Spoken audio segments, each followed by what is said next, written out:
अछूत गांव से बाहर क्यों रहते थे? अछूत समुदाय के बारे में ये एक सर्वविदित तथ्य है कि इस समुदाय के व्यक्ति गांव के बाहर ही रहते आए हैं। जिन व्यक्तियों को अछूत समुदाय से संबंधित कोई गहरी जानकारी नहीं होती, वो भी इनके गांव से बाहर रहने की बात से इनकार कर सकते हैं। अछूत समुदाय का गांव की सीमा के बाहर रहना एक गंभीर प्रश्न है, लेकिन समाज का हर व्यक्ति इस समस्या की गंभीरता से अवगत होते हुए भी इसके समाधान या निष्कर्ष पर कोई ध्यान नहीं देता। अछूत व्यक्ति गांव से बाहर रहने क्यों गए? किस तरह और कब साधारण लोगों को अछूत घोषित कर गांव से बाहर रहने भेजा गया? क्या शुरुआत से ही अछूत समुदाय गांव से बाहर रहते थे? और अगर ऐसा है तो इसका मुख्य कारण क्या रहा होगा? जाहिर सी बात है कि आज से पहले इन प्रश्नों पर कभी भी गंभीरता पूर्वक विचार नहीं किया गया, इसलिए इन प्रश्नों के विषय में हमें कहीं से भी कोई सूत्र या प्रमाण नहीं मिलते। इसलिए इन प्रश्नों पर गहराई से विचार कर इनके उत्तर खोजने की आवश्यकता है। हमें ये समझने और जानकारी की आवश्यकता है कि अछूत कब, क्यों और किस तरह गांव से बाहर किए गए होंगे। अछूतों के साथ ऐसा भेद करने के पीछे समाज के बाकी लोगों की क्या मंशा रही होगी? इन प्रश्नों के उत्तर में हम बार बार यही सोचेंगे कि ये सब हिंदू शास्त्रों के ही अनुसार है। ठीक है, हम इस तर्क के अनुसार इस अन्यायपूर्ण परंपरा को सही साबित कर सकते हैं। जैसे शास्त्रों में निश्चित रूप से कहा गया है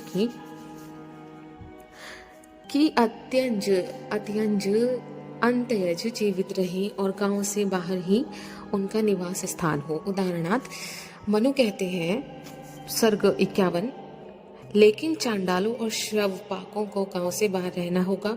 उन्हें अपात्र माना जाएगा और उनकी संपदा केवल पशु, कुत्ते और गधे होंगे।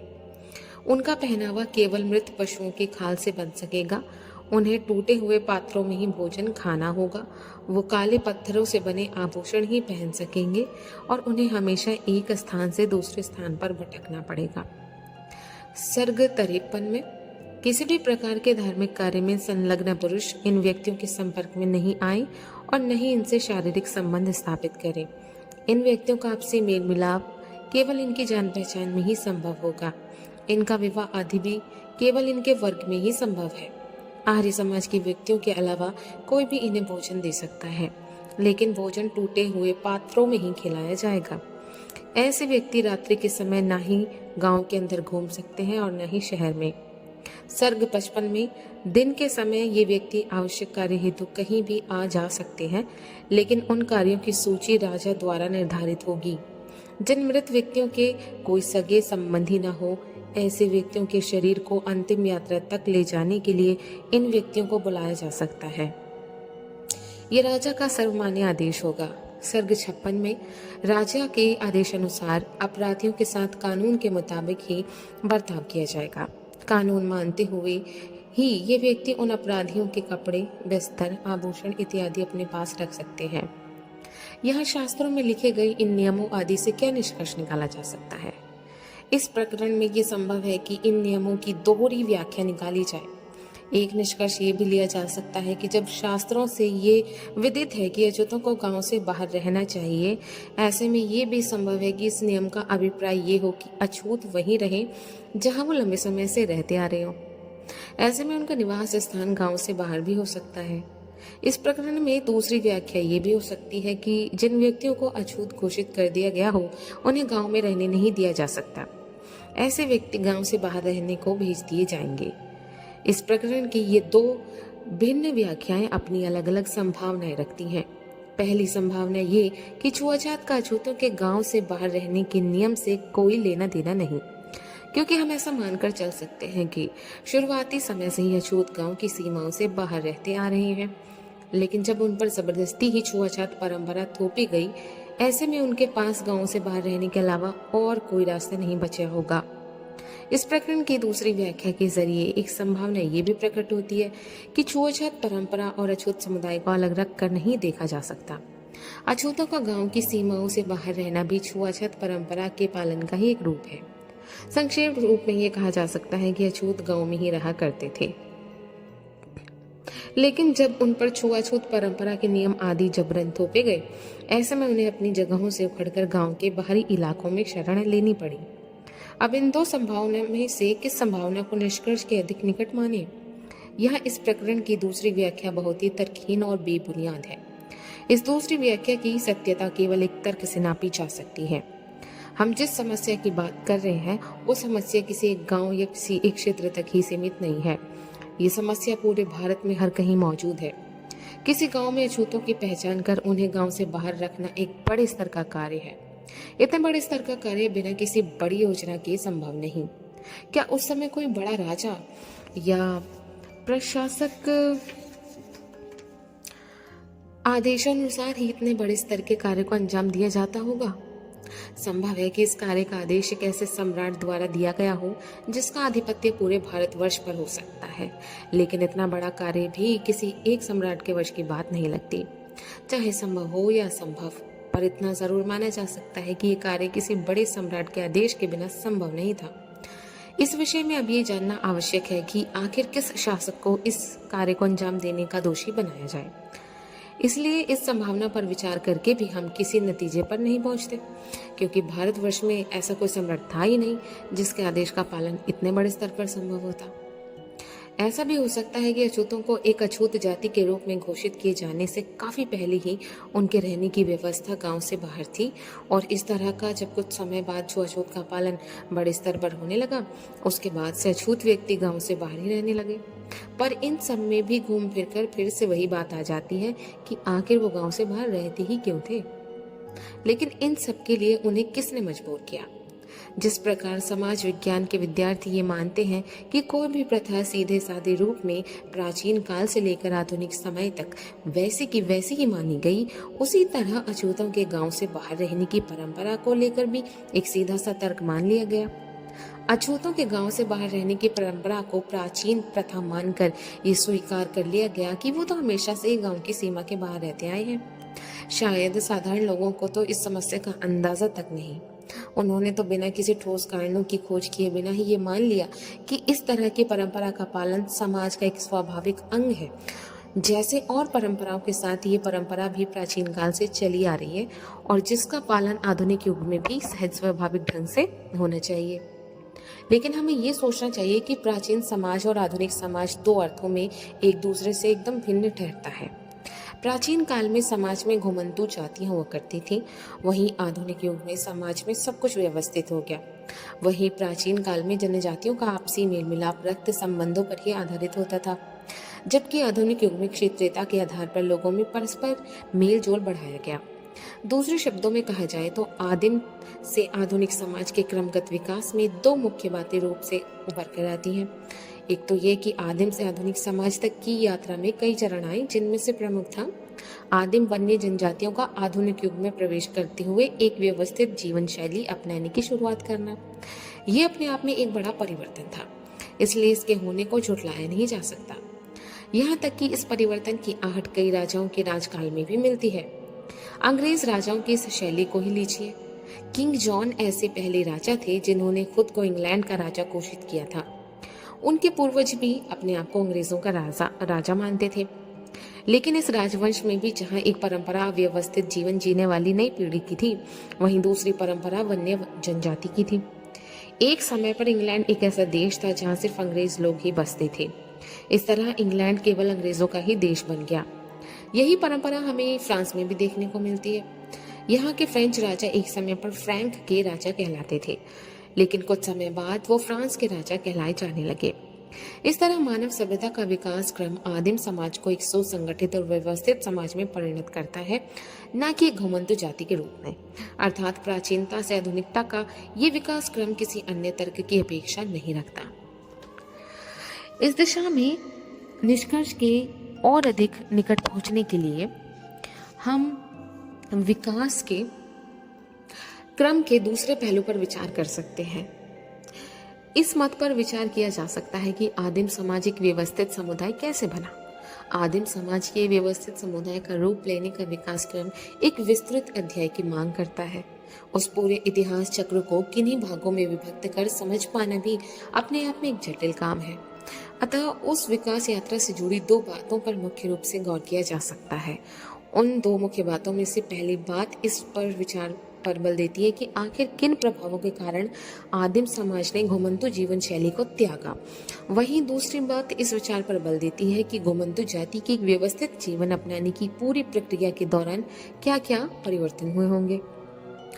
इसमें कोई संदेह नहीं है कि आदिम समाज एक खानाबदोश या घुमंतु जनजाति था, लेकिन यहाँ इस बात को समझना भी महत्वपूर्ण है कि घुमंतु या खानाबदोश जीवन प्रवासी जीवन जीने का परिणाम नहीं था और न ही इस तरह की अव्यवस्थित जीवन शैली किसी विशेष मानसिकता को दर्शाती है, बल्कि घुमंतु जीवन जीना इस बात की ओर इशारा करता है कि आदिम समाज में पशुपालन या मवेशी रखना ही उस समाज की संपन्नता का प्रमाण होता था। यानी आदिम समाज अपने पशुओं और मवेशियों के कारण ही प्रवासी जीवन जीता था। पशुओं या मवेशियों का चारा के लिए इधर उधर भटकना ही लोगों के प्रवासी जीवन जीने का असल कारण था। इस तरह ये माना जा सकता है कि अपने पशुओं और मवेशियों की देखभाल के कारण ही आदिम समाज के लोग भी जगह जगह भटकते रहे। लेकिन समय के साथ जब धन धान्य के अन्य स्रोतों की खोज होने लगी, तब यही घुमंतु लोग पहले से बेहतर और एक व्यवस्थित जीवन जीने लगे। मवेशियों के अलावा जमीन के टुकड़ों पर अधिकार होना भी भौतिक संपन्नता का प्रतीक बन गया। इसी के साथ आदिम समाज ने धीरे धीरे फसलें बोना और खेती करने की कला को सीखा। खेती होने से आदिम समाज के लिए भौतिक संपन्नता के अर्थ बदल गए और पशुओं या मवेशियों के स्थान पर उन्होंने जमीन को ही धन धान्य का स्रोत मानना शुरू कर दिया। एक तरह से भूस्वामित्व के प्रचलन से आदिम समाज प्रवासी जीवन छोड़ एक व्यवस्थित जीवन जीने लगा। इस पूरे विकास क्रम को समझते हुए ये अंदाजा लगाया जा सकता है कि एक समय पर आदिम समाज घुमंतु जाति होने के बावजूद भी व्यवस्थित जीवन शैली जीने वाला अधिक सभ्य और सामाजिक प्राणी कैसे बना होगा। अब घुमंतु जाति से एक व्यवस्थित जीवनचर्या अपनाने की पूरी प्रक्रिया में कुछ बड़े परिवर्तन भी हुए होंगे। आदिम समाज के लिए उन परिवर्तनों से उभरी दो समस्याएं थोड़ी जटिल जान पड़ती हैं। इनमें से पहली समस्या का सामना केवल सभ्य और व्यवस्थित जीवन शैली अपना चुके लोगों ने किया, जबकि दूसरी समस्या का सामना हीन व्यक्तियों को करना पड़ा। यहाँ ये जान लेना आवश्यक है कि जहाँ सभ्य बन चुकी आदिम जनजाति के लिए सबसे बड़ी समस्या खुद को घुमंतु जनजातियों से बचाना था, वहीं समाज के हीन व्यक्तियों के लिए सबसे बड़ी समस्या अपने लिए छत ढूंढना और अपनी रक्षा करना था। अब ये स्पष्ट करना वांछनीय है कि आखिर ये समस्याएं कैसे और क्यों उत्पन्न हुई। व्यवस्थित जीवन जीने वाली जातियों की समस्याओं पर गौर करने से पूर्व इन तथ्यों पर विचार कर लेना आवश्यक है। जैसे सभी जनजातियों ने एक ही समय व्यवस्थित जीवन जीने की शुरुआत नहीं की थी, ऐसे में कुछ जनजातियां तो बहुत पहले ही व्यवस्थित जीवन शैली में रच बस गईं और कुछ जनजातियां तब भी घुमंतु होकर जीवन जीती रहीं। दूसरा तथ्य यह है कि सभी जनजातियां आपस में शांतिपूर्वक ढंग से भी नहीं रहती थीं। अलग अलग जनजातियों में आपस में लड़ाई आदि की स्थिति हमेशा बनी ही रहती थी। जब सभी जनजातियां घुमंतु या खानाबदोश जीवन जीती थीं, तब भी उनमें परस्पर युद्ध के कई कारण होते थे, जैसे पशुओं या मवेशियों की चोरी, स्त्रियों का अपहरण, अपने क्षेत्र के बाहर के इलाकों में मवेशियों को चराना आदि।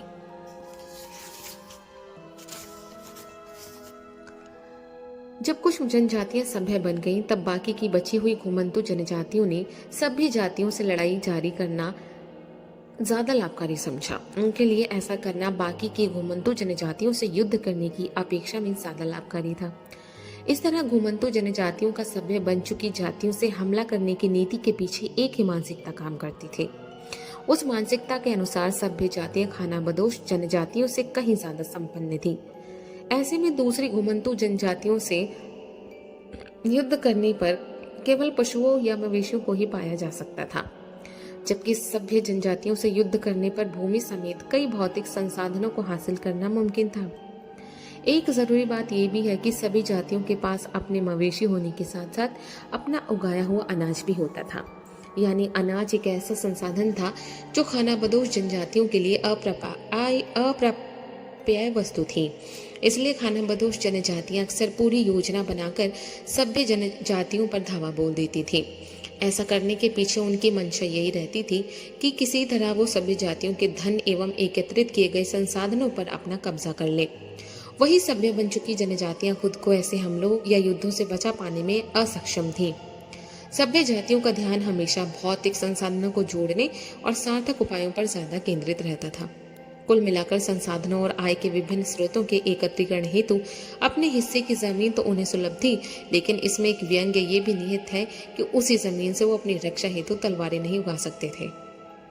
ऐसे में यह भी संभव नहीं था कि सभी जातियां हमला करने वाली खानाबदोश जनजातियों का पीछा करने के लिए अपने घरों को अकेला छोड़कर चली जाती।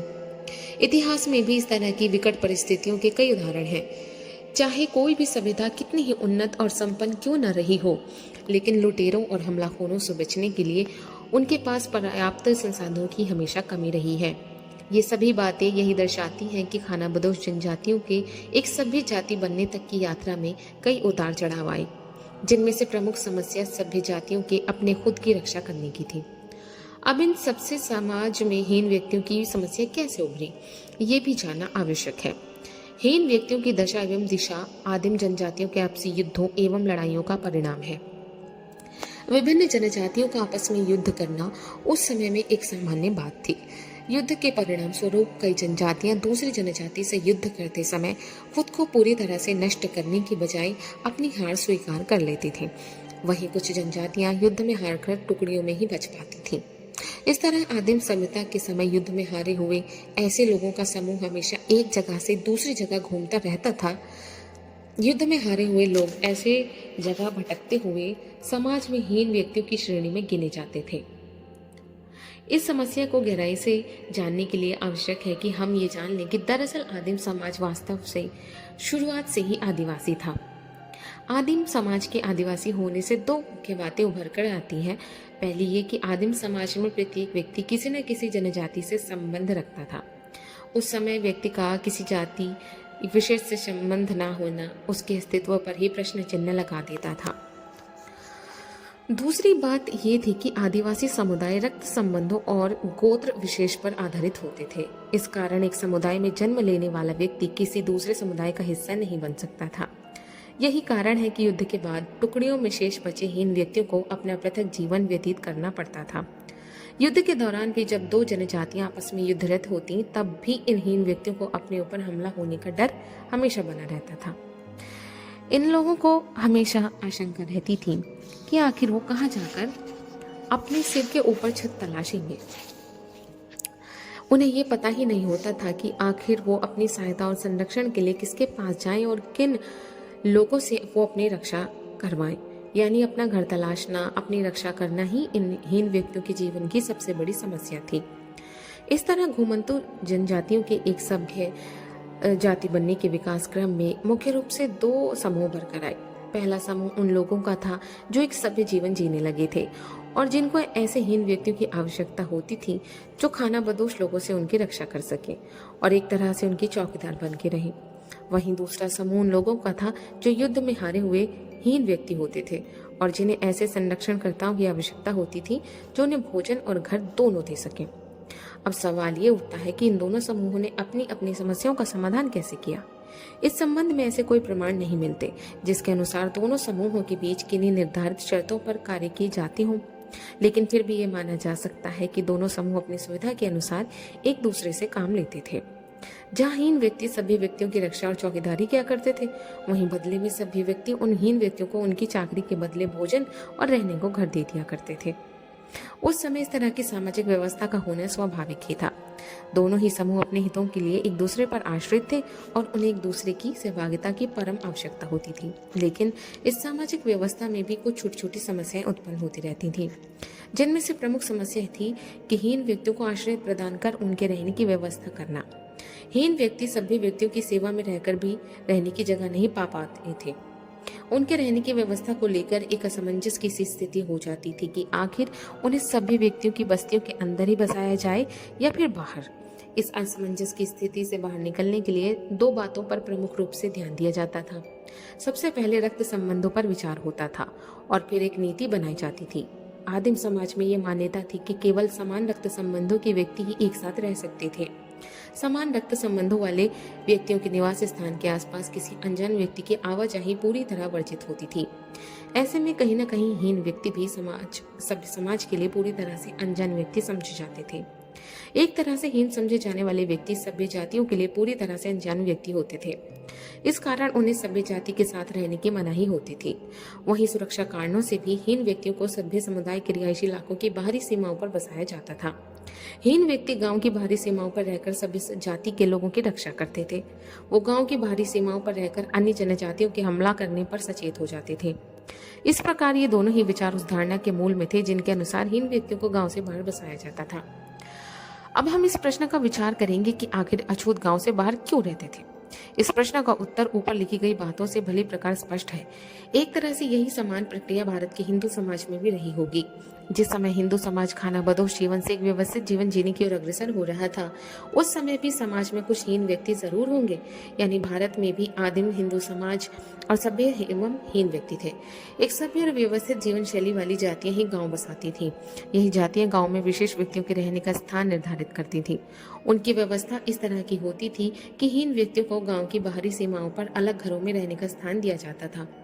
ऐसा करने के पीछे भी उनका मूल मंतव्य यही था कि भिन्न जाति और भिन्न रक्त संबंधी जन गांव से अलग रहें। इस तरह समाज के यही हीन व्यक्ति अछूत कहलाए जाने लगे और गांव से बाहर रहने लगे।